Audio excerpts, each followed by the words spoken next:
The Vietnam War wasn't misunderstood. It was deliberately misrepresented.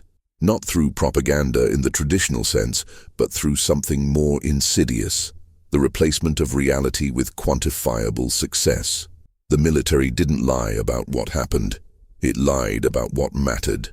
By 1967, the Pentagon had constructed an entire architecture of metrics designed to prove the war was being won, even as officers in the field watched those same metrics collapse under scrutiny.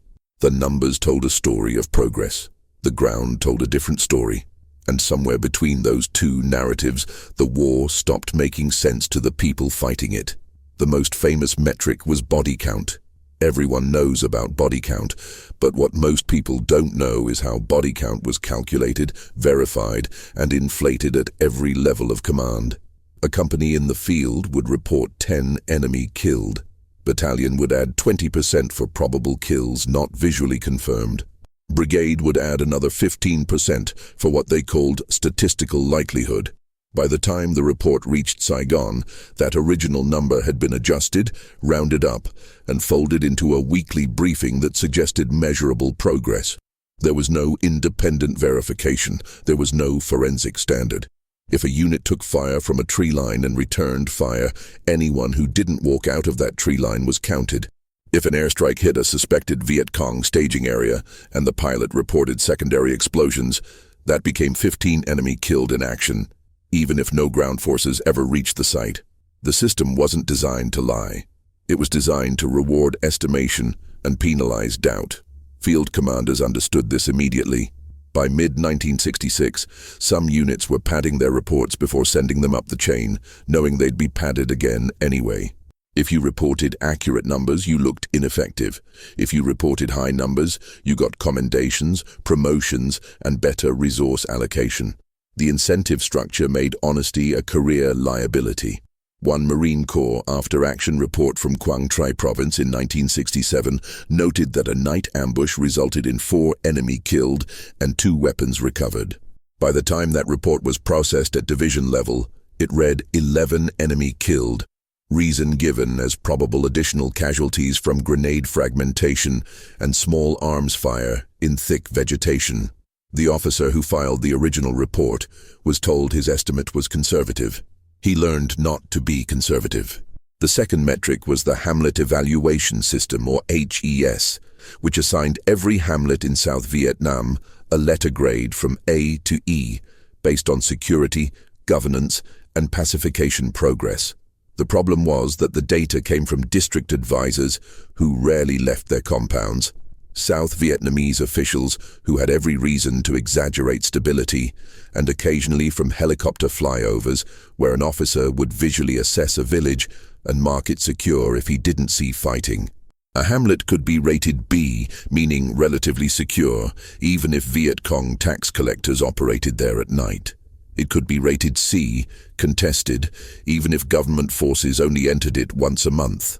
The ratings weren't meant to deceive. They were meant to simplify. But simplification became distortion, and distortion became the official record.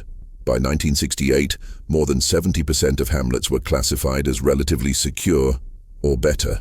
That same year, the Tet Offensive demonstrated that Viet Cong infrastructure existed in nearly every province, including areas that had been marked secure for 18 months. The disconnect wasn't hidden. It was explained away. Officials said Tet proved the enemy was desperate, that they had to expose their forces because pacification was working. The possibility that the ratings were wrong wasn't seriously considered because the ratings were the basis for funding, strategy, and public statements. Admitting they were flawed would mean admitting the war effort had been guided by inaccurate information for years. Another metric was weapons captured versus weapons lost. The idea was simple. If American and South Vietnamese forces were capturing more weapons than they were losing, the enemy's capacity was degrading. The numbers looked good. Monthly reports showed a favorable ratio, but the methodology was inconsistent. A rifle captured in a firefight was counted. A rifle lost when a South Vietnamese outpost was overrun might not be reported, especially if the unit was embarrassed or if the loss suggested poor leadership. Weapons captured in large caches were sometimes counted individually in multiple reports as they were processed, transported, and inventoried. There was no central database. There was no audit process. The ratio looked favorable because the system was designed to make it look favorable. Then there was the measure of roads opened and roads secure. A road was considered open if military convoys could travel it without being attacked more than once a week. That was the standard. Once a week was acceptable. Secure meant no attacks in the past 30 days. But secure status could be maintained even if the road required armed escort, daily minesweeping, and was only used during daylight. On paper, by late 1967, more than 60% of South Vietnam's major roads were open or secure.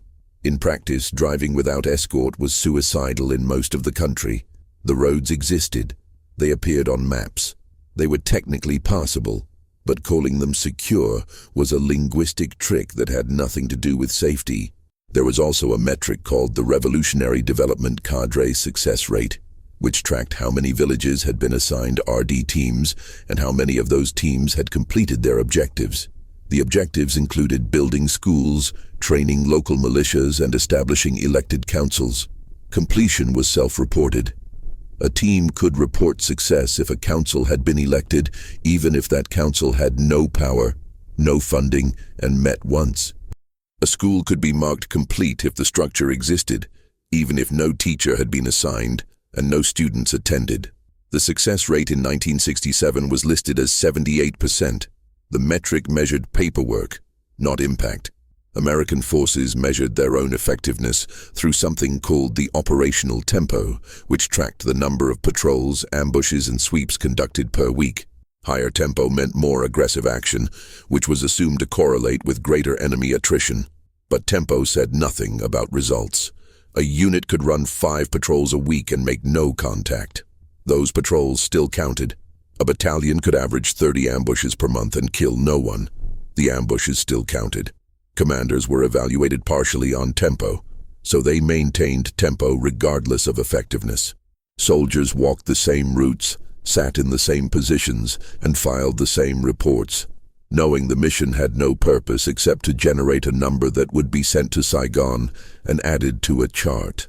Psychological operations were measured by the number of leaflets dropped, hours of loudspeaker broadcast, and Chiu Hoi ralliers who defected from the Viet Cong. Leaflet drops were easy to quantify. Millions of leaflets were printed and dropped over villages, jungle, and rice paddies. Whether anyone read them, whether they had any effect, was never measured. The metric was distribution, not impact. Chiu Hoi ralliers were counted as proof that the program worked, but there was no reliable way to distinguish genuine defectors from Viet Cong agents using the program to infiltrate, or from farmers who joined the program for food and payments. The numbers went up. That was considered success. Airstrikes were measured by sorties flown and tonnage dropped. More sorties meant more pressure on the enemy. More tonnage meant more destruction of their infrastructure. But tonnage didn't distinguish between a direct hit on a bunker complex and bombs dropped in an empty grid square because the pilot couldn't locate the target. Sorties didn't measure accuracy, only activity. A pilot could fly a mission, drop his payload on a suspected trail network, see no secondary explosions, no movement, nothing, and that mission still counted as a successful strike. The Air Force and Navy competed to fly more sorties because sortie numbers determined budget allocations. Effectiveness was assumed.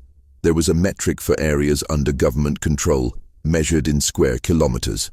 The problem was that control was defined as the ability to move military forces through an area without significant resistance. It didn't mean the government could tax the area, administer services, or prevent the Viet Cong from operating there at night. A province could be marked as under government control even if the provincial capital was the only place where government authority actually existed. The maps used in briefings showed expanding areas of control shaded in optimistic colors. The maps were correct in a technical sense. They were meaningless in a practical sense. Enemy base areas were marked as destroyed after B-52 strikes or large ground operations. Destroyed meant the Americans had swept the area and found it abandoned. It didn't mean the enemy couldn't return. Most base areas were rebuilt within weeks.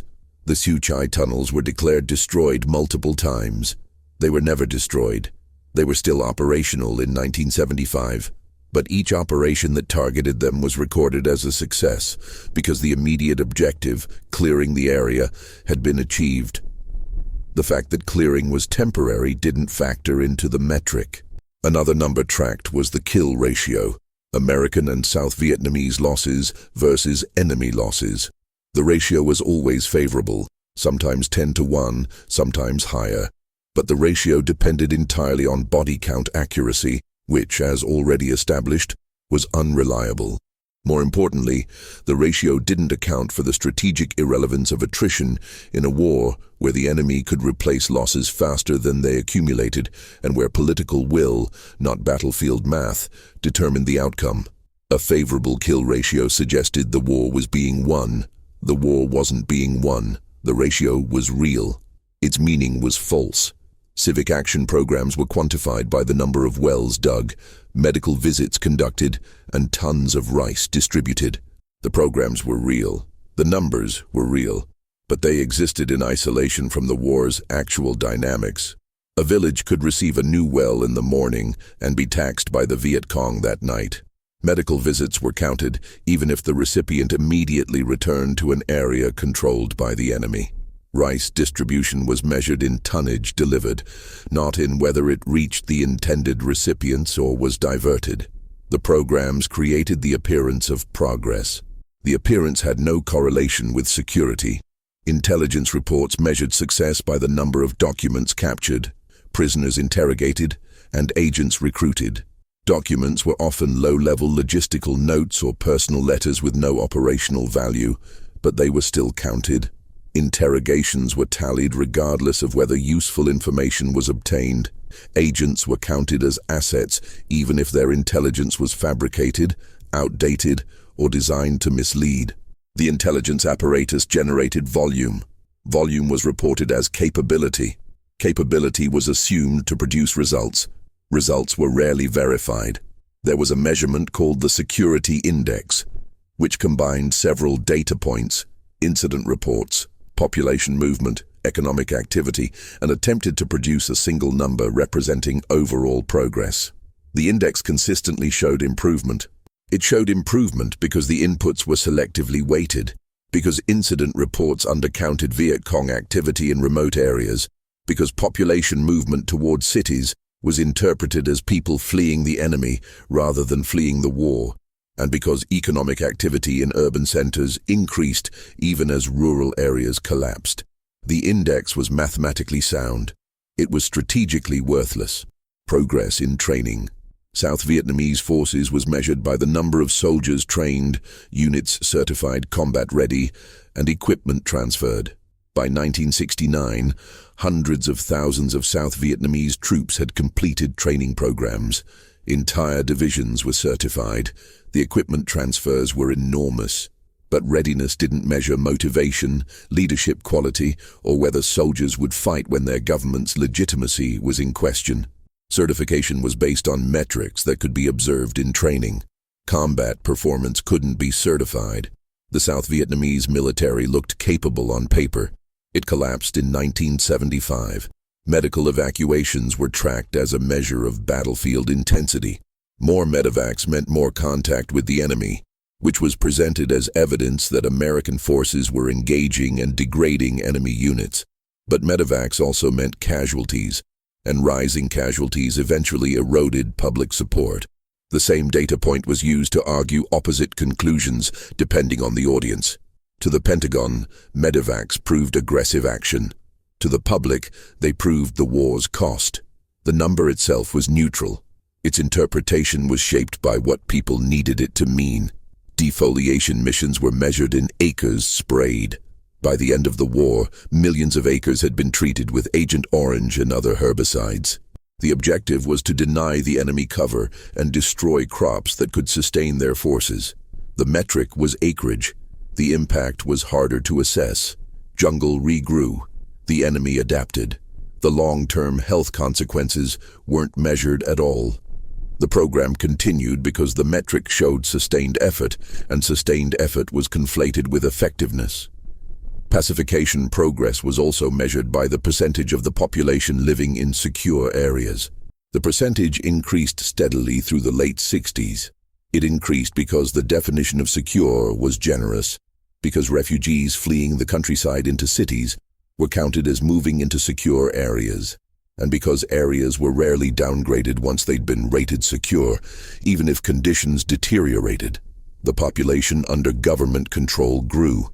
Government control over that population didn't. Artillery and naval gunfire were quantified by rounds fired. Millions of rounds were expended.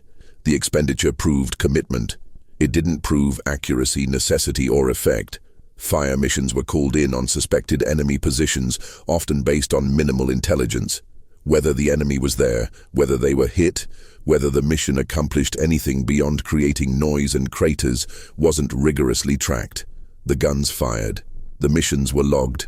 That was enough. Search and destroy operations were counted as missions completed.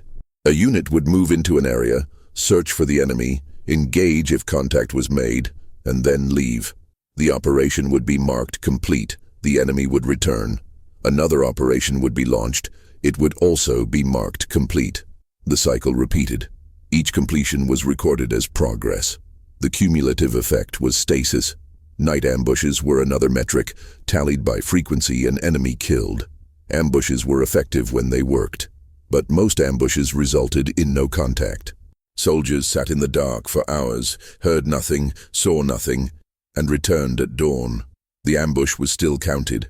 The logic was that even ambushes without contact deterred enemy movement. Maybe they did. There was no way to know. The numbers said American forces were maintaining pressure. The soldiers sitting in those ambushes felt like they were waiting for something that rarely came. Detention rates were measured as part of counterinsurgency efforts. More detentions meant better intelligence and disruption of Viet Cong networks. But detention criteria were vague. A person could be detained for being in the wrong place, for failing to produce identification, for appearing nervous, or because someone accused them. Most detainees were released. Some were sent to interrogation centers. A few were prosecuted.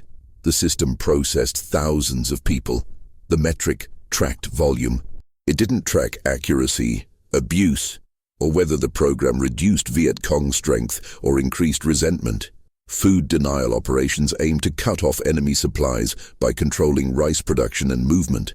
Success was measured by tons of rice confiscated or destroyed. The problem was that confiscating rice from farmers punished the population and didn't guarantee the enemy went hungry.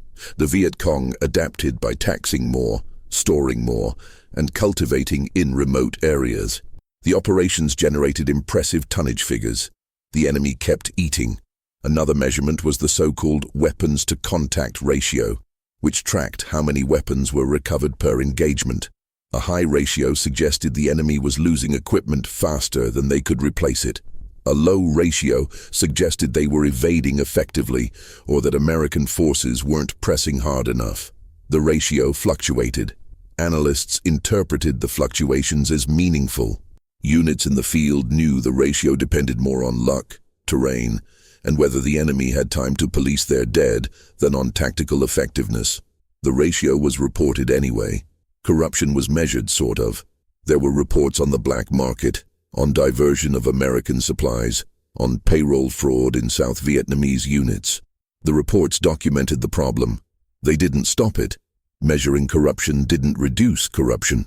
It just created another data set that was acknowledged, filed, and ignored. The war continued with full knowledge that a significant percentage of aid was being stolen. The metric existed. The consequences didn't.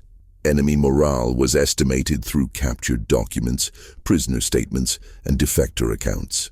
Analysts produced assessments that claimed enemy morale was declining. The assessments were based on real data, but the data was fragmentary and self-selecting. A defector who claimed morale was low had an incentive to say that. A prisoner might say what he thought his captors wanted to hear. Captured documents often included complaints, which were interpreted as proof of poor morale. even though complaints are normal in any military. The estimates suggested the enemy was weakening. The enemy kept fighting. There was no metric for ambiguity. There was no metric for moral injury. There was no metric for the feeling among American soldiers that the objectives kept changing, that the mission had no clear end state, that they were being asked to risk their lives for goals that weren't explained or didn't exist. Those things couldn't be quantified, so they weren't included in briefings. The war was presented as a series of measurable tasks.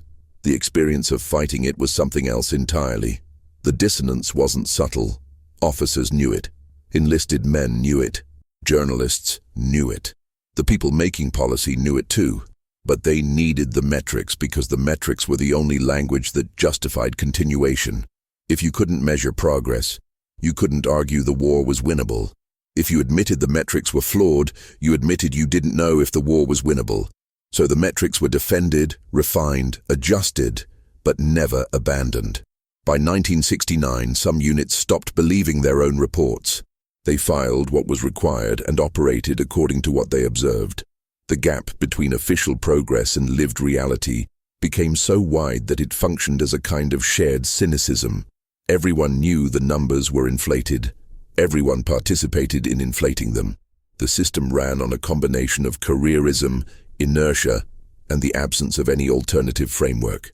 The enemy understood this. Captured North Vietnamese documents from the early 70s refer to American reliance on statistics and note that the Americans measure things that don't matter. The observation was accurate. The Americans measured effort, activity, and output. The North Vietnamese measured will, endurance, and political trajectory. The two sides weren't fighting the same war, even when they were shooting at each other. Soldiers adapted to the ambiguity. Some became fatalistic. Some became meticulous rule followers, executing every order exactly as written because at least that provided structure. Some became detached, treating the war as a job with no emotional investment. Some became angry, not at the enemy, but at the system that sent them to do something poorly defined, with tools that didn't work, and then told them they were winning. The adaptation wasn't resistance. It was survival. The collapse of meaning didn't happen all at once. It was incremental. A patrol that accomplished nothing. A village that changed hands 3 times in a month. A body count that everyone knew was doubled. An award ceremony for an operation that felt pointless. Each small erosion accumulated. The war continued. The reasons for continuing became harder to articulate. In 1971, a classified study was conducted on the reliability of progress indicators used in Vietnam. The study concluded that most metrics were unreliable as measures of actual progress, and that over-reliance on quantitative data had created a feedback loop where policy was based on information that didn't accurately reflect conditions. The study was read by a small number of senior officials. It changed nothing. The war went on for 4 more years. The Paris Peace Accords were signed in 1973. American combat forces withdrew. The South Vietnamese military, which had been certified as capable and well-equipped, continued fighting for 2 years. In 1975, it disintegrated in weeks. The metrics had said it was ready. The metrics had been wrong, or the metrics had measured the wrong things, or readiness wasn't something that could be measured. Either way, the outcome didn't match the data. There were congressional hearings after the war. Witnesses testified about body count inflation, about falsified reports, about the pressure to produce favorable numbers. The testimony was detailed. It was entered into the record. It didn't lead to accountability, because the system that created the problem wasn't a conspiracy. It was a bureaucracy trying to manage an unmanageable situation with the tools it had. The tools were metrics. The metrics failed. Some veterans came back and didn't talk about the war. Some talked but focused on the parts that made sense. The friendships, the small victories, the moments of clarity. Some tried to explain the dissonance and found that people didn't want to hear it. The narrative had already been written. The war was either a mistake or a betrayal, or a necessary fight lost by politics. The possibility that it was a war that stopped meaning anything to the people fighting it, that continued anyway because stopping required admitting there was no plan, that possibility didn't fit cleanly into any narrative. The documents are still there. After-action reports with inflated body counts. Hamlet evaluations marked secure for villages that weren't. Intelligence summaries claiming progress while the situation deteriorated. They're not hidden. They're archived. Anyone can read them. The metrics are preserved. The context is harder to find. The soldiers who filed those reports, most of them weren't lying. They were operating within a system that demanded certain outputs and rewarded optimism. The officers who compiled the reports weren't lying either. They were doing their jobs. The generals who presented the numbers believed, or wanted to believe, or needed to believe that the numbers meant something. The problem wasn't dishonesty.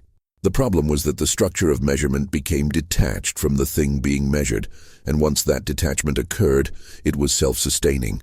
The Vietnamese who lived through the war on both sides didn't measure it the way the Americans did. They measured it in survival, in losses, in whether their families were intact, in whether their village still existed. Those measurements weren't quantifiable in the same way. They didn't produce charts. They produced memory. The legacy of the metrics isn't that they were lies. It's that they were believed long enough to matter. Decisions were made based on them. Resources were allocated. Lives were risked. The metrics shaped strategy, and strategy shaped outcomes. The outcomes didn't match the metrics. By the time that became undeniable, it was too late to matter. There's a memo from 1972, declassified decades later, in which a mid-level Pentagon analyst writes that the progress reports from Vietnam have become self-referential, that they cite previous reports as evidence of trends without independent verification, and that the entire system has lost contact with ground truth. The memo suggests a comprehensive audit. There's no evidence the audit was ever conducted. The war ended 3 years later. The report stopped. The questions didn't. The soldiers who survived came home to a country that didn't know how to talk about what the war had been. The country wanted it to be something.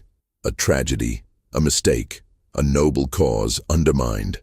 The soldiers knew it had been a confusion that lasted years. That's harder to memorialize. Confusion doesn't have a monument. It has silence. In 1975, as Saigon fell, the last American personnel were evacuated from the embassy roof. South Vietnamese soldiers and civilians tried to get on the helicopters. Most couldn't. The scene was chaos. It wasn't measured. There was no metric for collapse. There was no after-action report filed on the final day that explained how all the metrics had added up to this. The war ended. The measurements stopped. The reality had been there the entire time.